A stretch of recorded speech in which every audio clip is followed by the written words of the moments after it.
Welcome to episode number 5 of the Real Future podcast. My name is John Nyboer, and I'm the producer and host of these conversations. I'm also a Los Angeles-based photographer of street dance culture, and I started this podcast as a way for myself and my audience to hear the personal stories behind the world's largest arts movement. My guest today is Madaline Riley. Like most people in the street dance community, I first knew her as Mad Linez, the angular mover who constantly challenged herself to integrate new foundations into her ever-evolving style. Over time, I learned that Madaline is a multi-disciplinary artist who works in both visual arts and performance production. She creates and collaborates on works that blend choreography, acting, fashion, and painting. I've had the privilege of seeing a wide range of her output. It's always compelling and never boring. Her pieces may be challenging and rooted in multiple traditions, but behind all of this is someone who just wants everyone to fucking dance. We talk about her origins as a nonconformist, about the evolving roles of women in street dance, and about where she's headed as an artist. I'm pretty sure that this won't be the last time that you hear from her. But for now, let's get into the real future with Madaline Riley.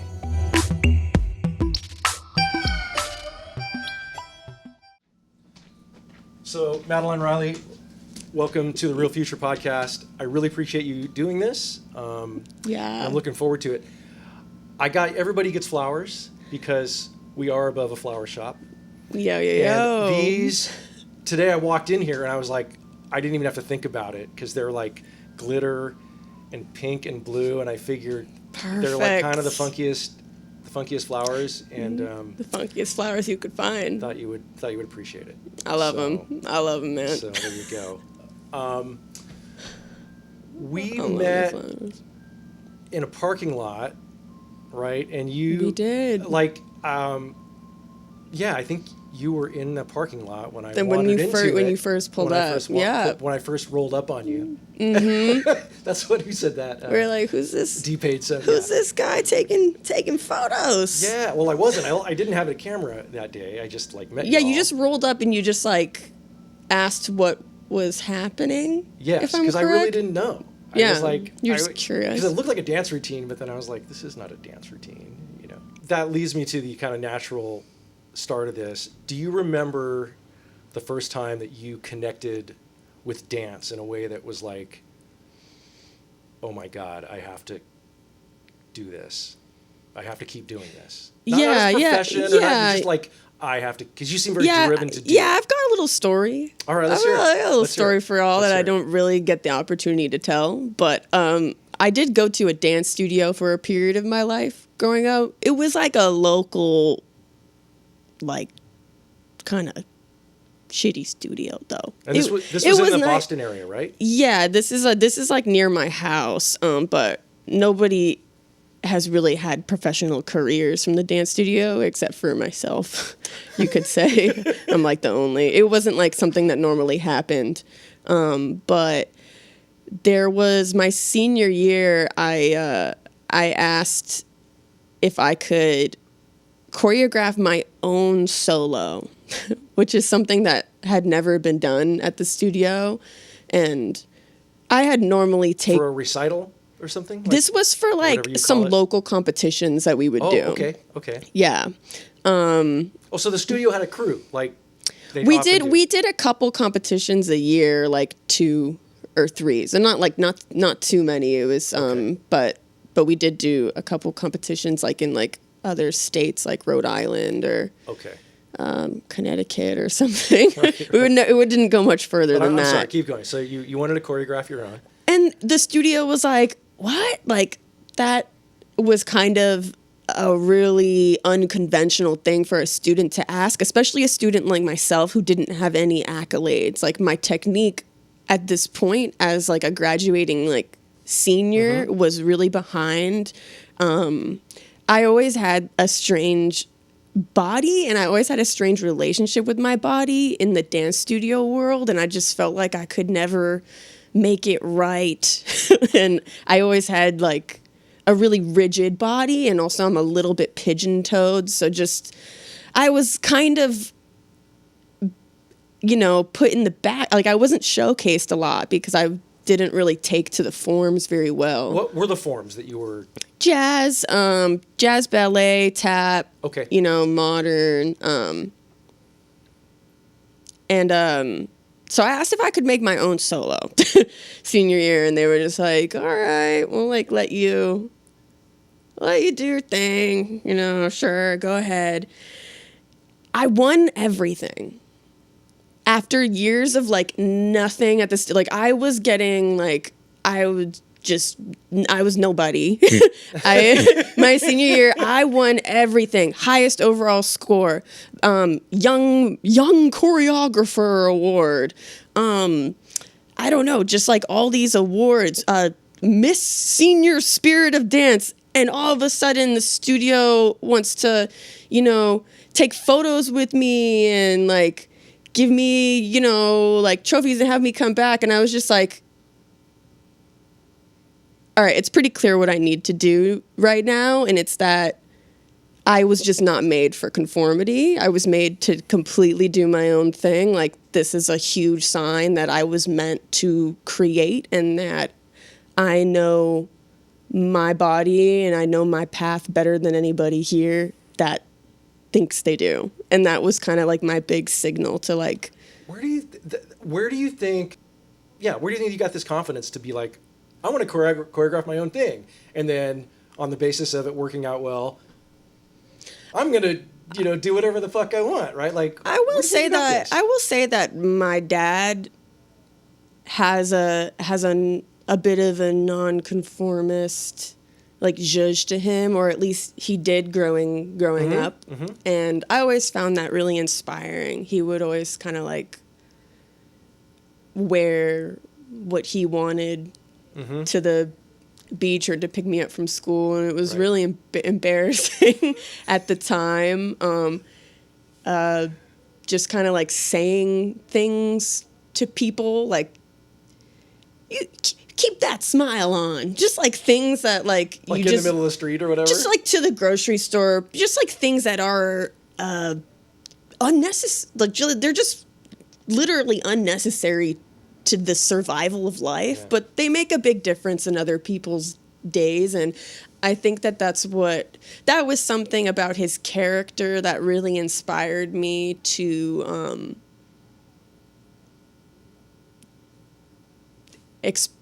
create your own lane and express yourself. Even so, you said a second ago, you said they didn't know what to do, meaning that they didn't know what to do with you because you were like kind of like, we got this kid, right? But it sounds like they trusted you. They do. I think logistically, though, is what I mean with what to do. Like, logistically and like giving actual career advice. Like, they're totally clueless, but they definitely can say, keep going and we love you so much. Like, they say that all the time. You're still okay. That's great. But in terms of like the logistics of like every day and like trying to navigate like how you actually like put down like deals as an artist and create creative projects around your life, that's a totally self-learned thing. And that's why I also had to seek out mentors in the way that I did when I moved to LA. Yeah, so I needed mentorship. When you came to LA, did you have any connection to street dance when you first came out here? That last year, my senior year of high school in Boston, I had been starting to explore street dance in any way, whether that's like in Boston scene, or I also was just like, I was figuring out I had gone to a couple jams in Boston, one in which I had a teacher like sign me up and not tell me. Nice. That's another story. For the real dramatics of that one, I would have to go through it because that was also a big turning point. But so I had gone to a couple events at this point, and had a little exposure. So finding it in Los Angeles wasn't too difficult, but I definitely did start at the first jams I went to were breaking jams. At that time period, that was when you like looked something up, or like the biggest jams were gonna be with like the breakers. So we're talking like in LA. 2015, something like that. Yeah. And And so you came out here. Did you go straight? You were like, you applied and you got into Loyola Marymount, right? I did, yeah. I did go there. Not really a beacon for the arts.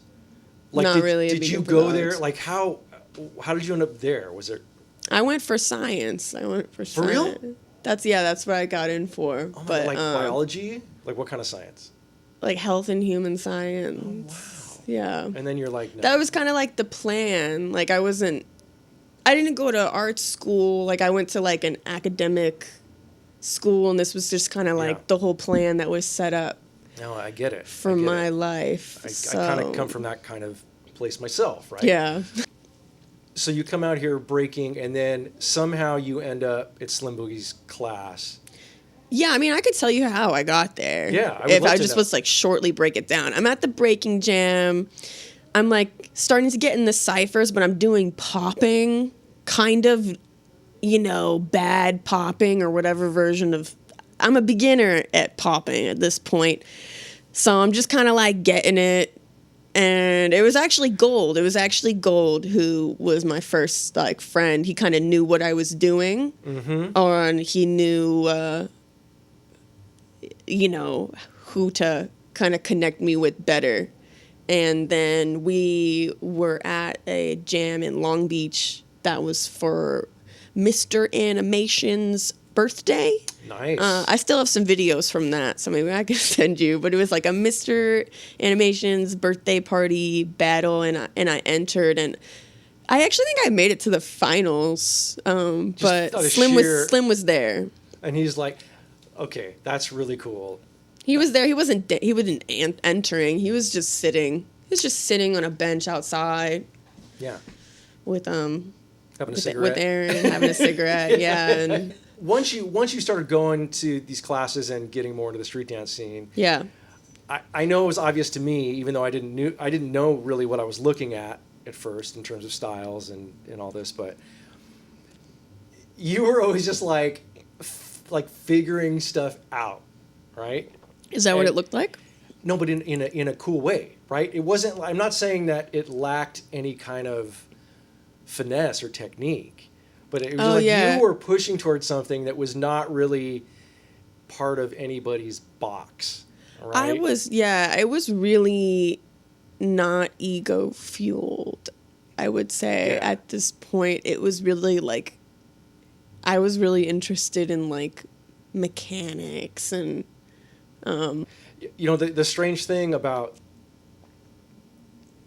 that those days at Creatington with those classes was that top dancers from all over the planet were coming through on a regular basis. When did it strike you? On a Tuesday. When did you strike you that yeah, exactly, like, oh, it's Tuesday night, and then like here comes, I don't want to get into naming names, but when did you realize that you're like, oh, I'm laying this really unusual, special environment that doesn't really exist probably anywhere else? Yeah, to have that sort of special connection with leaders of the community that just want you there because they want to see you succeed.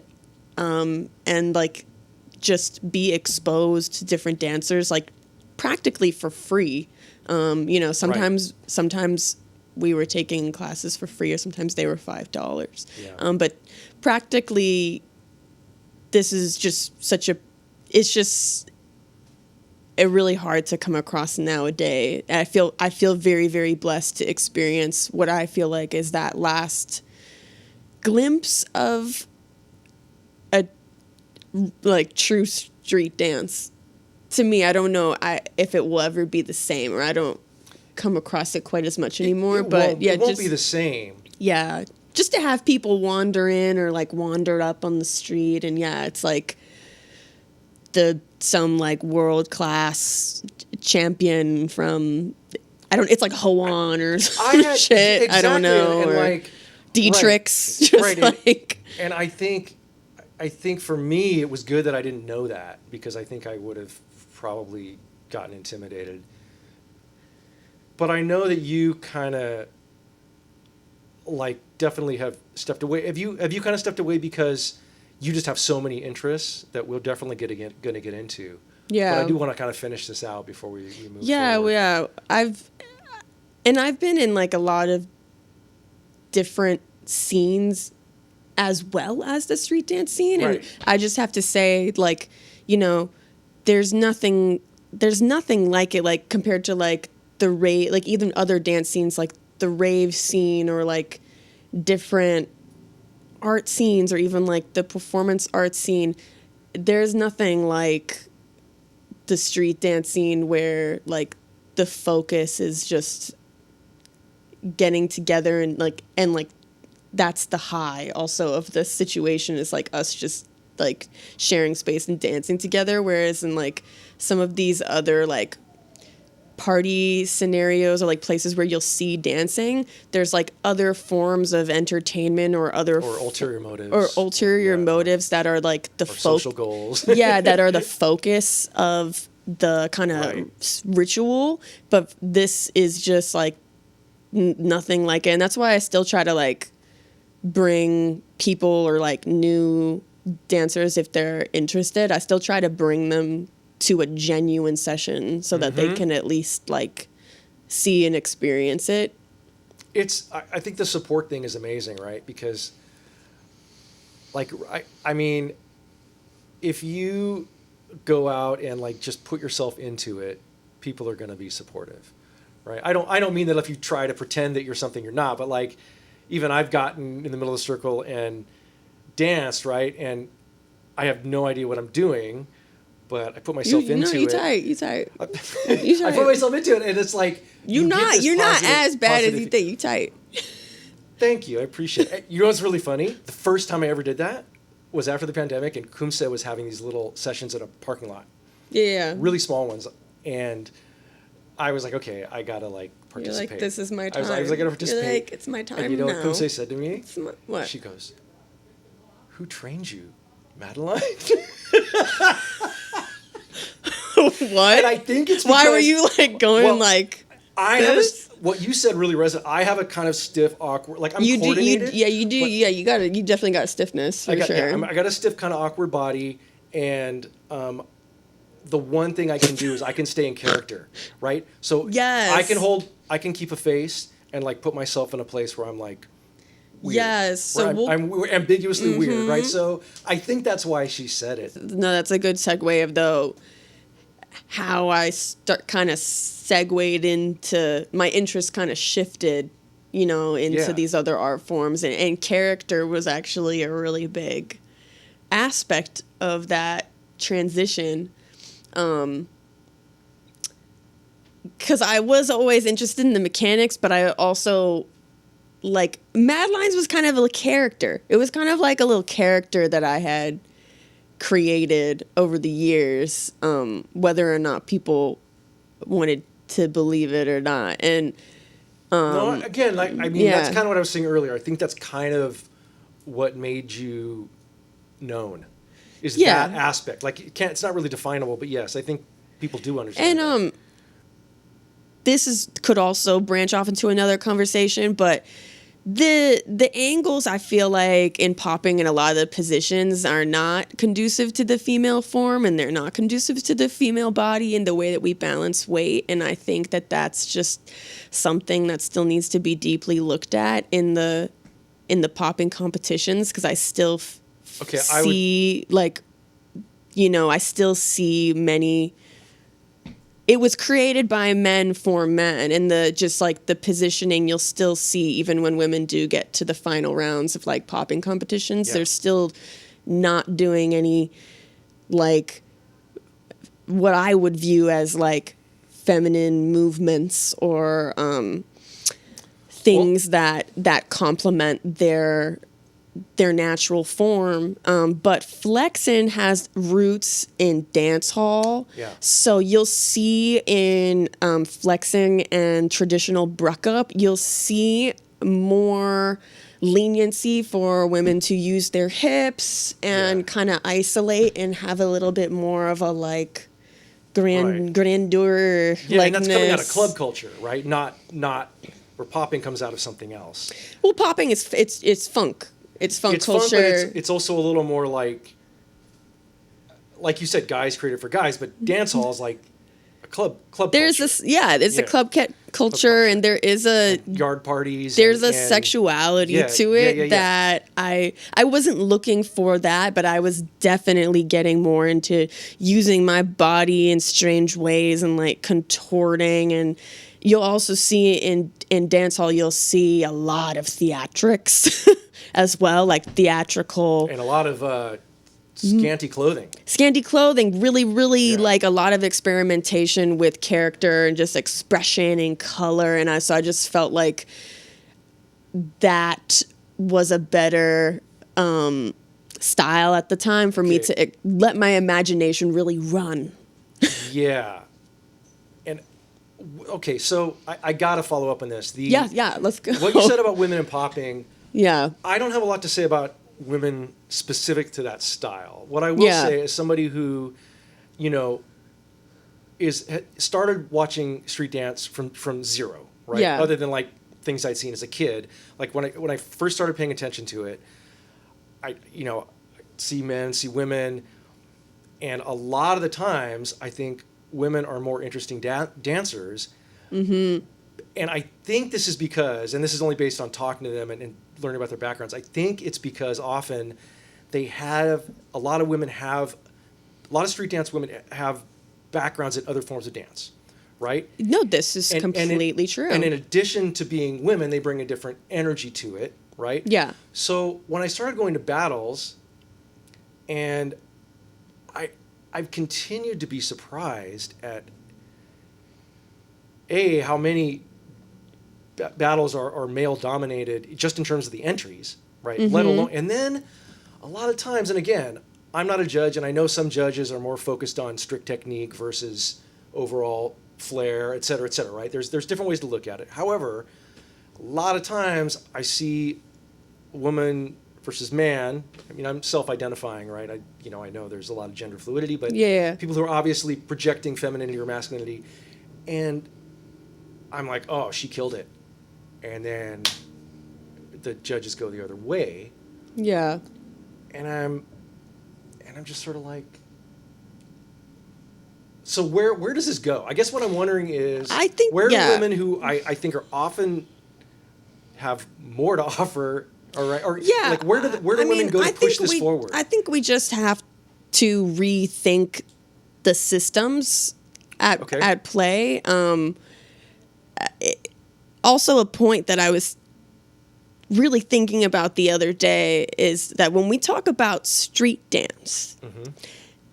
you have to really think about the fact that a lot of women are not allowed outside as young women. We're not, if you're dancing outside in whatever clothing at night by yourself practicing, it's not going to be received the same way as if you're outside as a guy practicing street dance. Unless you're in a fucking snowsuit, you could really, end up in a dangerous situation. Even me pulling up to the parking lot as a young woman, I would always wait in my car, or I would always wait till somebody's there, because it's just not safe for me to practice outside. Somebody's going to come over. And so we really have to rethink, about the foundation of like when you're judging, street dance, or if a lot of girls have had backgrounds that are maybe in like a dance school or they started later,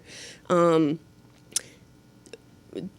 just think that the system has to change, because like you said, just like giving it to somebody because that's the way that it's always been and that's what it's traditionally looked like. And some of the OGs might not want to hear this from me, but I think we have to reconsider. That aspect. People don't want to hear what they don't want to hear. But now, Crump, one of the things, and again, I feel free to set me straight on this. Yeah. The few Crump battles that I've been to. Yeah. Yeah, I saw you there. It seems like women are on more equal footing in a certain way. Yeah. Now, do you agree with this? Kind of killing it. Yeah, like it's different. it's different. And it's like raw energy is raw energy, and it's just bring raw it. energy is raw energy, and fucking period. Like, it doesn't really, I mean, I think that there's still a little bit of homophobia going on in the crump scene, but in terms of the women's fluidity in crump, it's amazing. Do you mean as dancers or social fluidity in terms of the scene? What do you mean by fluidity? Wait, say that again? Like social When you say fluidity, do you mean as dancers, or do you mean as something other kind of fluidity? Just in the way that we're able to express. I just feel like what you said is just like rawness is rawness, and if it's buck, if it's buck, it's buck. Is that what drew you? Like what drew you to that? When I was interested in the flexing community, and I was battling there a bit, I was training under this guy named Ghost. Okay. Who performs with like these like all white colored contacts in, and he's like doing these very specialized movements. Okay, very, very specialized movements, a specialized wardrobe. He can really teach you how to create like yourself into a spectacle, so to say. And so when I was interested in crump and I was looking for a mentor in crump, I was already kind of on this journey of exploring character and also exploring fashion. I also wanted to be aggressive. I also felt that at that time, I felt this pull to really be aggressive and also use my voice more. And crump just felt like the right area to express that. And Riot was the right mentor because he's the king of character. How did you meet him? In that I was at a battle called the Corner Session. Okay. And he was battling Miho that night. But I went for another reason. I went to see somebody else's battle. I had no idea who anybody was. But as soon as I saw, I was like, yeah. What and it so, was so destiny. He's your mentor, and I have seen two of you perform in full makeup. Yeah. Which is amazing, and which kind of goes back to the clowning roots, right? 100%. Yeah, 100%. I'm really also interested in that. Like, I like keeping that original feeling connected to the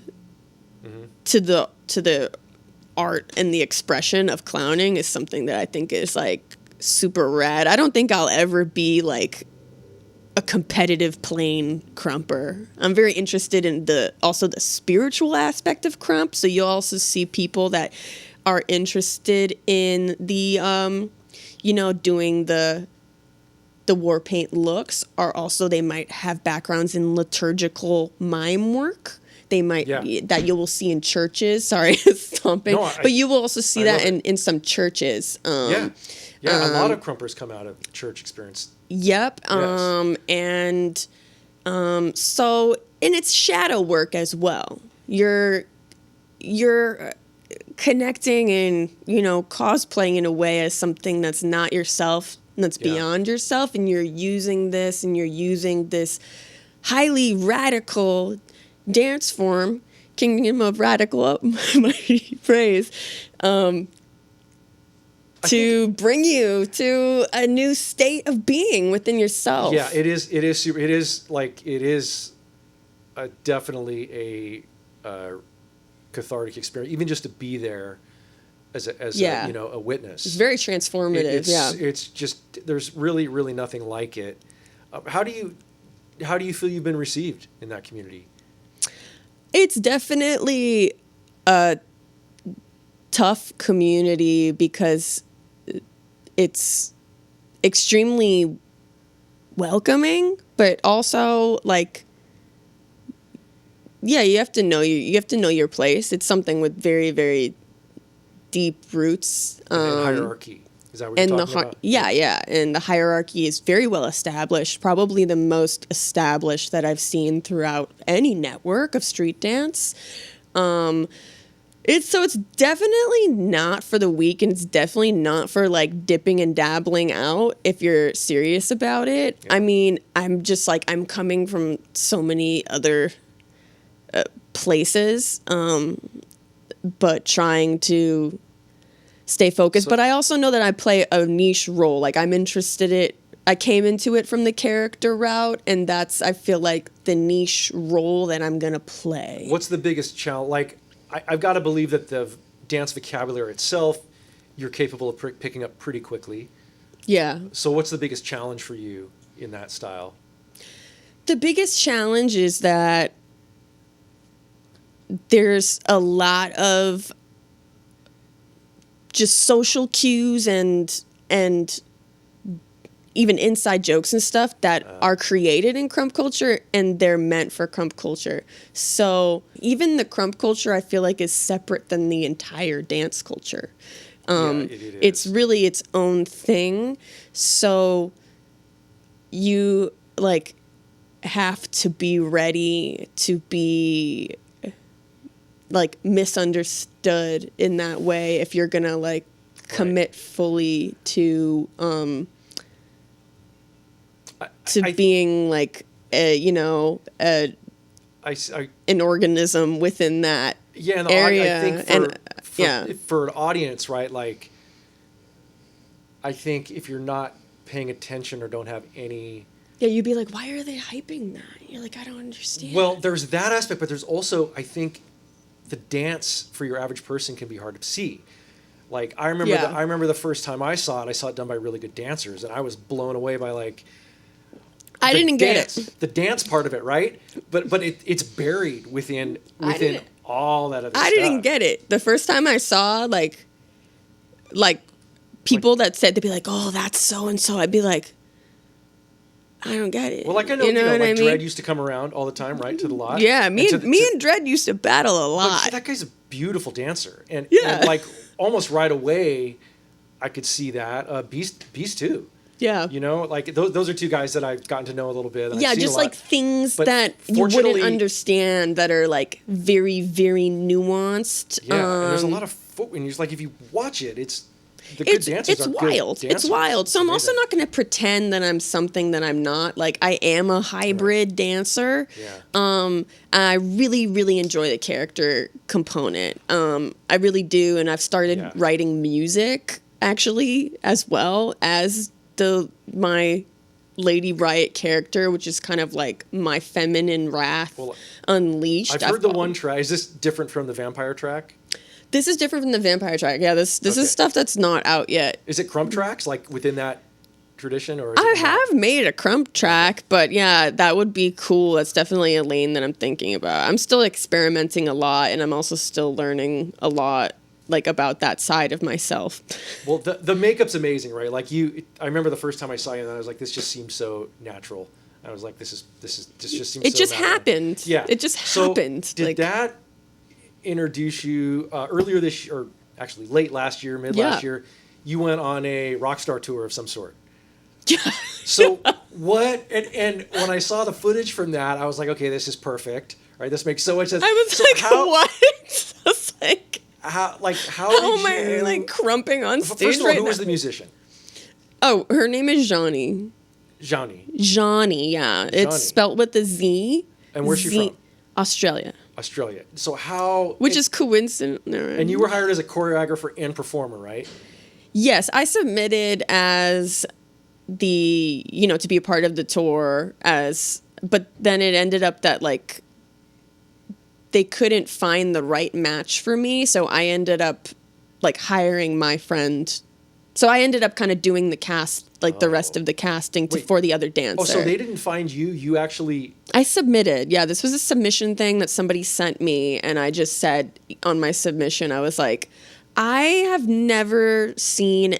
Like, this is my job. Like, I've never seen anything more aligned. Like, I'm meant to go on this. Like, it just felt very... So for the audience, this what can we say? She's a singer, right?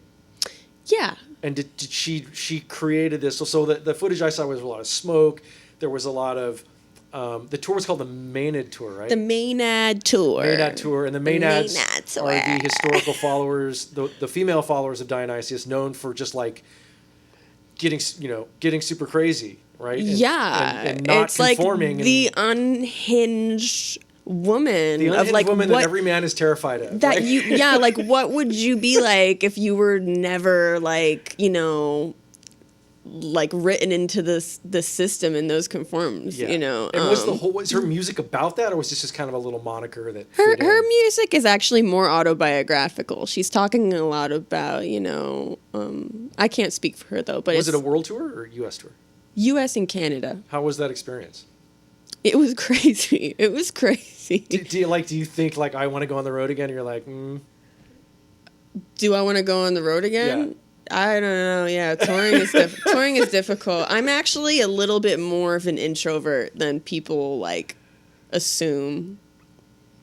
Like traveling and performing shows, it's like sounds great. There's right? But absolutely nothing like it. Like you're in a city every day. Like it's absolutely amazing. But yeah, you also have to keep up like what's right for you, like health wise. Yeah. And then the relationship, like your close contact, you can't like.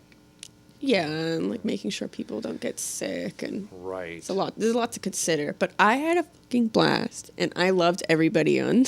I really did. I loved everybody that I met at the beach. Just to like. Okay, anyway, the reason I was excited that you agreed to do this is because like. There aren't many multidisciplinary artists that I know that are truly so multidisciplinary. So already we've covered like it's a lot. We've covered street dance. We've got Crump. We've covered your Rockstar tour. Yeah. And then on the flip side, last year, didn't you also do? You did something with the Norwegian National Opera. That was actually in 2023. 2023. Okay, so yeah, that was actually in 2023. Right. I assisted Emma Portner, who is a Canadian choreographer, but she works a lot in Europe. But yeah, I got to assist her at the Norwegian National Ballet. Were you a choreographer, or what was your role? I was like the choreographic assistant, but you could also say the dramaturg. Have you heard that term? I have. Yeah, Emma would sometimes refer to me as the dramaturg because at the end of the day, I'm not really like... Especially if it's like a ballet-based company, I can't really like guide the rehearsals to a certain. I don't have that background, so I'm technically not doing some of the steps right.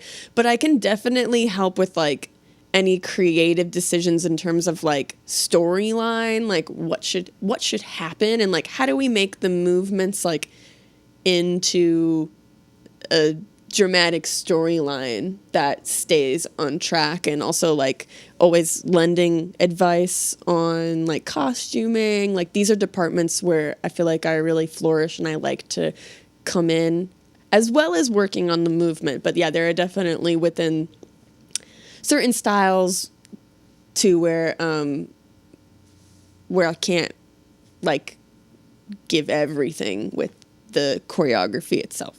But that's got to be a cool experience, because like here versus like touring with a rock band or what do you want to call it, now you've got resources and a costume department and I know, and like but intense. I got to imagine that was intense. How intense was that? I mean, that was just. I mean, in Norway, like if we really want to go way back to the beginning of our conversation, compared with like street dance, you know what I mean? And in Norway, there's no street dance because it's cold. Okay, it's cold. There are different parts of the world that shape what kind of dance they have there. Nobody is dancing on the street in Oslo because it's cold. It's icy. You won't see. You were there in the winter, it sounds like. Yeah, but the winter is like over half the year, and it's dark. It's like it's really like there's not a lot of sunlight. So the theater is like a very, very, very, very, very big component of the culture, way more than you will ever see in the U.S. Like everything's about the theater, and they have really, really amazing care for their dancers. And is it more affordable? Like you can your average person is more likely to be able to go to see an opera than, I'm actually not sure, about that. but it's definitely more common. Like, it's Yeah. definitely more common for people to be going to shows like that, like multiple, to be having those shows continuously, multiple nights throughout the week and multiple nights throughout the year to like keep a real career for these dancers. So yeah, so the costume departments and all that are pretty in depth. Like, and I got to see like drawings that they're making of like masks that they're Sure. thinking about for certain characters. It's very in depth, and it's something that I'm very interested in. And everything seems disconnected, but really it is. Like, I you know what I mean? Again, like, I've been fortunate to have known you like since you were in school, right? So Yeah. to me, this actually does seem really normal. I can see how when you're talking about it, it sounds very disparate. But so the stuff of yours that I enjoy the most is this is the stuff that to me makes sense of all of this, which is the pieces that you have choreographed that are either yours or that are for dancers that you know. For example, there was the one you did a few years ago. You collaborated with a musician who made all the sound from breaking glass, I believe.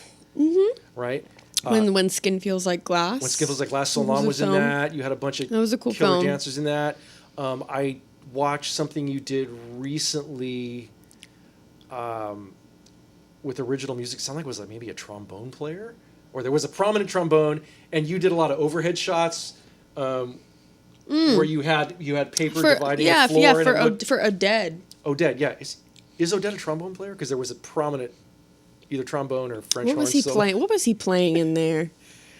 The first part of it, and then it gets into more aggressive. But the first part is almost like jazz. Yeah, that was a commission project. That was like a big commission that I got in the same year in 2023. Okay. And this musician, Oded Noy, he really wanted to collaborate and give me the freedom to make like a dance piece that I was thinking about that was called Am I Falling or Flying? So he made the composition, and I was able to bring in all these amazing dancers. I was able to bring in Sage. I was able to bring in Kaio, Tay, or at the time Lucid, the dreamer, but Tay. Then Tay was amazing in that. It was so cool. I mean, she's amazing, like, no matter what she does. Yeah. But I loved what you did with it. I'm assuming it was your idea, putting her against the all black. And I will link out to this in the final version of this Yeah, we thing. had her, like, on a trapeze rig. Oh, is that how you did that? She's on a trapeze rig. Because it looks like Tay looks like she's floating. Yeah. But not quite floating. It's shot with a wide angle lens, so it's distorted at the top, and it's super dope. So this is kind of like... And this stuff, I feel like you're going to have some magnum opus that is just going to be this epic is like when you get the budget and the job. Like, this is what I'm good at, is like talking to other artists about things that are beyond the dancing itself. And not all dancers want to do that, and that's totally fine. It's just something that has come into my life, but I'm really, like, I feel like I'm, even now at this point, I'm more comfortable talking to artists and directors. practice makes perfect, kind of. Yeah, sometimes than dancers. Like, I just don't want to talk about dance all day. Well, you like, don't seem, just not you've always interested. been, as far as I've known you, very straightforward in a way that a lot of artists are not, which I think is probably why this works for you, where you're not afraid to give direction, right? You don't. Oh yeah, no, I'm bossy. I can be bossy as fuck. Bossy or just direct. I mean, I really wasn't thinking of it like that. To me, I think it's a really admirable and necessary skill. And it's true that a lot of people do come into dancing from, like, they might even have like a speech impediment, or a lot of people have ADHD, and, like, movement's kind of just the better way for them to process and communicate. And that is totally fine. And it's It's beautiful. No, it's beautiful. And I'm so glad. Yeah. But like, that's why someone like you is so valuable, right? Because you can represent. Yeah. And I think that's why I always felt like, that's why I said the word bossy though, because that's really how I felt like I was perceived, as like a young woman who could talk to a group of men and want to like direct something. I felt bossy because that's honestly the way that they made me feel. And the truth is I'm not bossy. I'm able to control that side of myself, but I definitely know what I want. And so but you can communicate. That's the thing. Yeah, like and I'm interested in working with people and being in those spaces where we're not just like doing whatever. Like I really like to like be focused and intentional about what art and what messages we're putting out right now, because this is the future, you know what I mean? And we are, especially like the pioneers that you're talking to and whatnot, and the innovators, like we are creating the future in real time. So being intentional about what you're making. I don't want to just make whatever all the time or just vibe. Like I want to say something. So is that what If I Was Your Body is about? If I Was Your Body is a body-centric kind of creative agency. And can we, before we get into it, can we define it in just the basic? So is it a collaborative group? Is it just you? What is If I Was Your Body? It is still evolving, but at this point, If I Was Your Body started out as my performance art company. Okay. And then quickly I realized that this wasn't going to be like a generic theater company. So I've been doing, a little bit of everything under If I Was Your Body. Like that was technically the name of the production company that I produced the Am I Falling or Flying video out of. As well as like sometimes I do casting as If I Was Your Body, or like I just connect people and I just say that it was If I Was Your Body, or I will direct certain. It's basically my work that involves other people. Because at this point I really need to start to separate like what is like the world of Madaline and what's the work for hire. and like what's the service that I like provide, where I like connect people and also want to make other people the forefront. And for me, If I Was Your Body is kind of just like an ongoing poem in my life that's like, what if I did something that I was going to do on me, but what if I did it on you? So it's like me not doing every weird experiment on myself, but starting to broaden that and use other bodies, especially when I can't be there. So that's kind of, it's like, that's why I say like, it's kind of a poem, but also it's like a creative company but it's based on it's based with like performers. Do you have any questions for me, by the way? Ooh, do I have any questions for you? Because I know I keep driving here and I want to make sure that like. Oh yeah, so that I can catch my breath. If you don't, that's fine. You seem to be. No, I probably got some questions. I probably got some questions for you. I'll be seeing you in Vegas in March, by the way. Yeah, that's going to be fun. Yes, those are nice. I've been to a few of those now, and it's a nice environment. This will be my first one. Yeah, I used to not be so supportive of the women's events. Oh, really? Did you feel it was too something? Why not?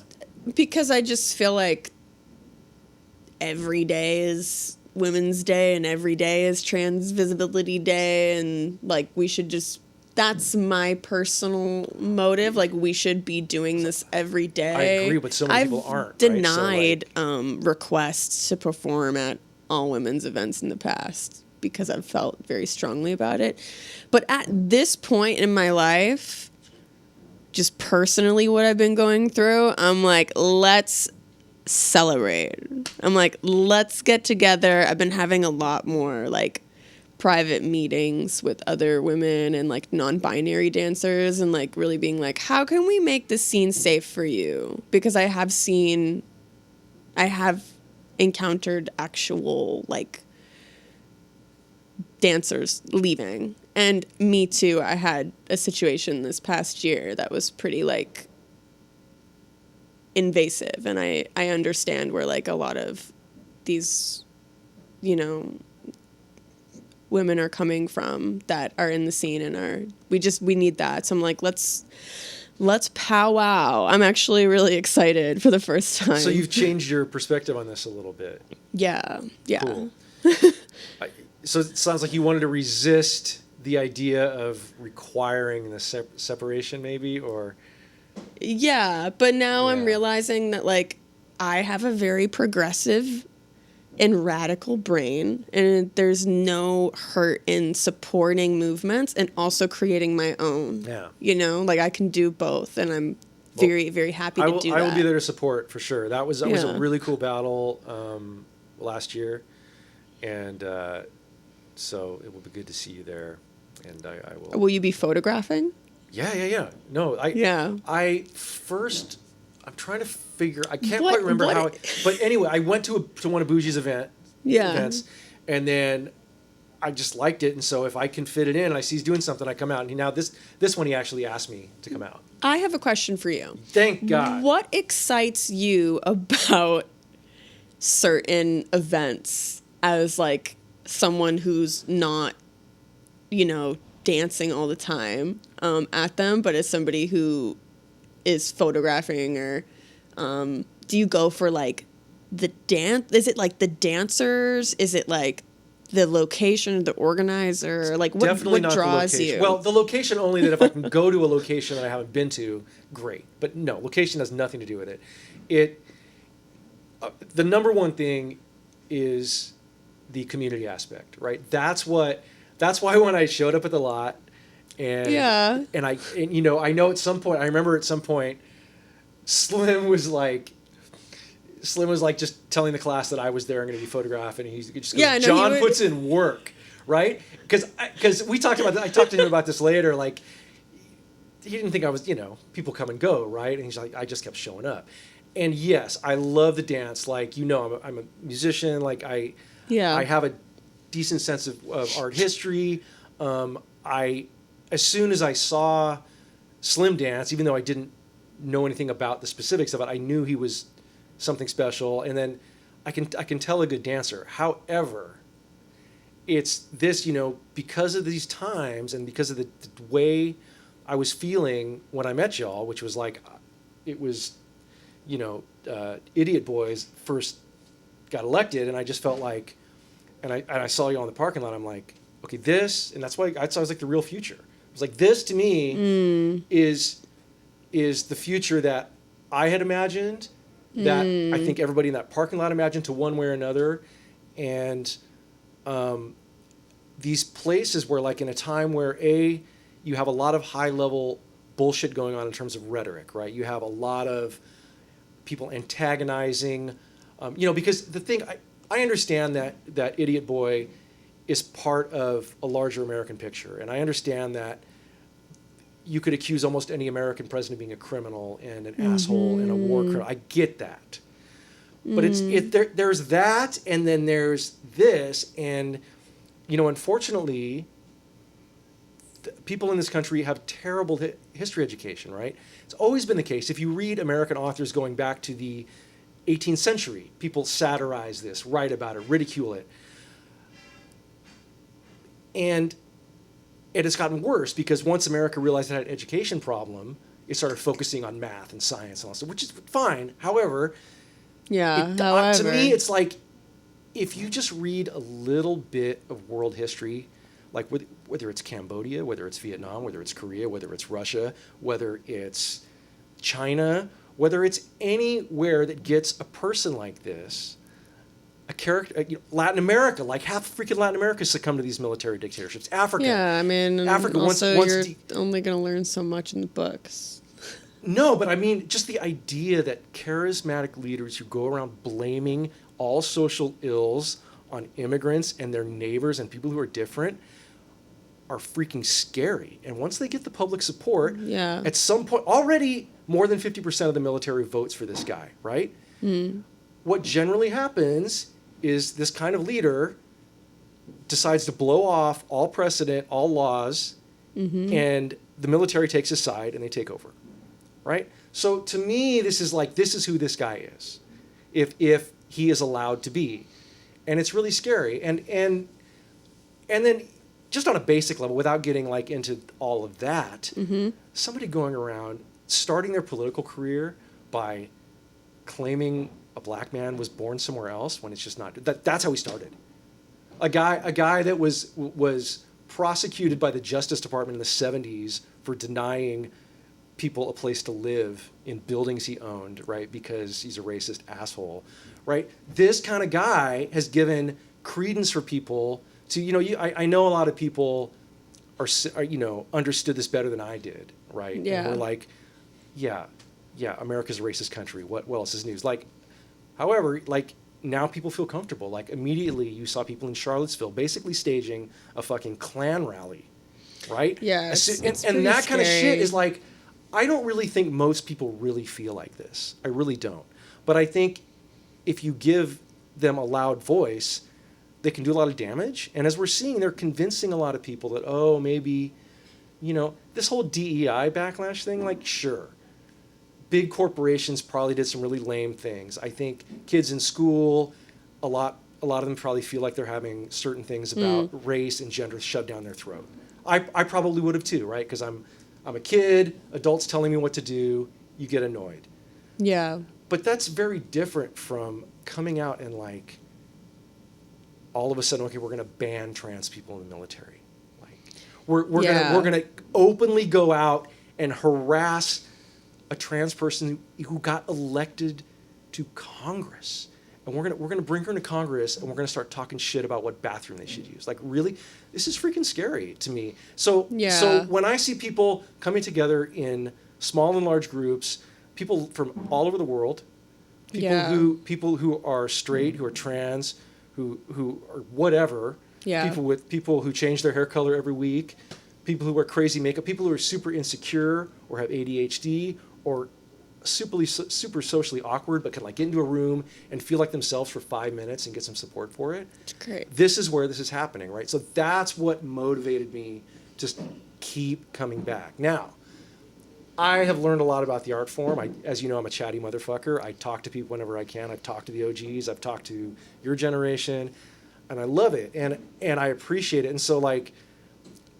what I like about an event is when it's open, when it feels open, when the talent's at a high level. That's great. Like, because being that close to, one of the benefits of this movement not being appreciated as an art form is that you can still see the greatest artists like 50 feet away, right? Yeah. So because they have not yet gotten to the place where they're on stage at the Paris Opera House or at the Disney Hall or whatever. So, I mean, a little bit, but not much, right? Or like, look at Storyboard P, right? The guy is now being written about in the New York Times. He's gotten a little bit, but he's still basically like people don't know who this guy is, and people don't know what this dance. If you know, you know. If you know, you know, right? But like, people don't know. So I do want to promote that. Like, I do feel like the more I can show people this is an art form and not some stunt that went away in the 80s, like, that's great. But really, it's that feeling of like, and especially now, right? We have, in addition to the politics, you've got the phone, right? And it's undeniable that so many things are changing. That people are getting more and more into their own. Like, they're not socializing as much. Yeah. And to see something that's bringing people together, like this, it's so essential. Yeah, and I want to reiterate again, like, how grateful I really am to experience that time period in which you came around, because it is not gonna happen again. It's a different world. now, but we can try to create slices of it in our own way, that can project what we would like to see more of. Well, not only project it, but participate in it. And I think that's what's participate, right? Yeah. It's like you have to participate. And if basically, and again, like I don't like to hedge so much, but I'm going to do it anyway. I know there, of course, like street dance is a part of society. Of course, there's some homophobia. Of course, there's some gender bias. I know that stuff exists. However, in general, the idea is like if you participate, you are welcome, and that's the direction it's headed. That's the bigger direction, right? Yeah, participating is the biggest part. Like you gotta pull up. You gotta pull up, like leaving little likes, little comments. It's not enough in this culture. Like you have to be there, and that's one of the values that I think continues to retain itself over all the time. Yeah. One other reason why I want to say that because I kind of lost track of thought. Hold on, I'm gonna lose train of thought again. But I lost track of thought there before when I was answering. Is that I'm really grateful to be at that time period though, because there was a rigorous foundation element that was being implemented, and now I do think that like dance is still popular, and dancers really want to. Like, people are looking for what you're, like, saying in, like, a place to just, like, freely express themselves. Yeah. But keeping that fine balance is really, really important. And I come across a lot of, like... Balance between what? Freeform dancers. Like, expressing yourself to the extent that you need to, but also, like, still studying the foundation. Because I think... it can, like, start to get out of balance as well when we start to take other things into consideration, like what you're saying, like, a lot of people are looking, with the way that the world is changing, a lot of people are looking for that solace and that place to be, in community and be around others and express themselves. Mm-hmm. But also, like, we need to keep some structures in line, and I'm interested and I'm willing to participate in the new era of like how we're gonna keep this all under wraps, mm-hmm. as things heat up in the just as the world continues to go on around us, like how are we gonna keep the wholesome structures that have been there and also move towards the future, which is kind of unknown. Oh, it's 100% to us all. Yeah. It's not kind of unknown. It's so unknown. It's just kind of like a day by day thing, and that does answer my question though. I'm so happy that any time like anybody gets excited about seeing people freely express in the body, because it truly is one of the most valuable art forms that we have in the USA. I agree with you about the structure. I mean, to me though, there will always be people who pursue things deeply and who want the technique, whether it's playing an instrument or computer programming, right? There's going to be people who dabble. There's going to be people who are there for different reasons. Different reasons, but I think there will always be, there's always going to be a place for the people who want to be serious and address and like experiment and explore traditional forms and develop new forms within. Yeah, and but then we're also in a new time. Like what you're saying, it's a different time. Yeah. A lot has happened, and we need to. Did I answer your question? Though? Yeah. I really appreciate you asking, because I do, like, it really wasn't until after the pandemic where I started to get feedback, like that people let me know that they appreciated because what I did. Because I think your photos really resonated after the pandemic. Yeah. Because it was just like that space was just obliterated, and people realized like how much you did really capture like an important era of time. Interesting. Yeah, and thank you for that. No, you're welcome. I'm going to keep doing it because it's all important to me. But I know what you're saying too. That was a very specific. Yeah, that was a very specific thing. time, and I think people were like didn't know until a couple of years later like how valuable it was to have those photographs taken. Well, I'm looking forward to whatever happens, honestly, because it's always super interesting. And yeah, so I guess you've always been really talented, and I appreciate you being supportive of what, my small role in all this too. You've always been really welcoming and supportive, and I appreciate that. Yeah. I'm just like excited to see things move forward and to see who else. I'm gonna remain, in the culture, but our roles shift over time, and I'm excited to be in this newer time, but maybe playing a slightly different role, and that's all right. And I'm glad to see you here as well and have you here and just like continue with the evolution of like how we all continue to play a part. Because there are a lot of different parts. There are a lot of different parts. Yeah. So what I want to ask you, I've got an electronic drum kit here. Yeah. Would you mind trying out a little dance drum experiment? Okay. If you don't want to, that's totally fine. And I know you're not warmed up, so I'm not gonna like play anything crazy. But I was just thinking, cool if we could like create something here for like 2 minutes. Yeah. You down? Can I use the bathroom first? Well, I gotta move it. It's gonna take me like 5 minutes to move everything around. Yeah. So, just like a little movement drum. a little experiment. powwow. Yeah, we can get it. Let's do it. All right. Okay. All right. Thank you so much. Thank you so much, John. No, thank you. Of course. Yeah.